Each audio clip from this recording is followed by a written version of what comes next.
સામે આવી રહ્યા છે। પોલીસ ભરતીને લઈને આ મોટા સમાચાર છે। પરીક્ષાની રાહ જોતા ઉમેદવારો માટે આ સૌથી મોટા સમાચાર છે। 8 જાન્યુઆરીથી શારીરિક કસોટી શરૂ થઈ જશે।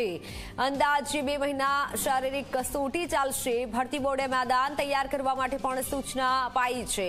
ભરતી બોર્ડ ઝડપથી તારીખ જાહેર કરશે। આ મોટા સમાચાર સામે આવી રહ્યા છે। જે પણ મિત્રો અને જે પણ ઉમેદવારો તૈયારી કરી રહ્યા છે તે અંદાજે 2 મહિના આ પરીક્ષા ચાલશે। 8 જાન્યુઆરીથી શારીરિક કસોટી લેવાઈ શકે છે।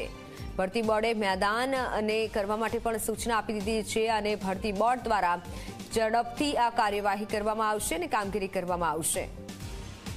ઓનલાઈન પર સંવાદદાતા હિતલ જોડાઈ ચૂક્યા છે। હિતલ, પરીક્ષાની જે પણ લોકો રાહ જોઈ રહ્યા છે, જે પણ ઉમેદવારો, તે ઉમેદવારો માટે આ સૌથી મોટા સમાચાર કહી શકાય।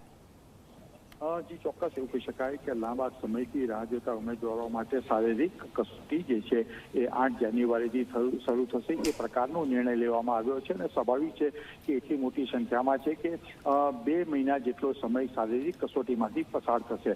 સ્વાભાવિક છે કે અત્યારે શિયાળો છે ને એમાં શારીરિક કસોટી કરવી પણ સરળ થઈ પડશે અને જે ઉમેદવારો છે એમના માટે પણ થોડી સરળતા રહે એટલા માટે આ નિર્ણય લેવામાં આવ્યો હોવાની જાણકારી મળી રહી છે। જી હિતલ, આભાર માહિતી બદલ।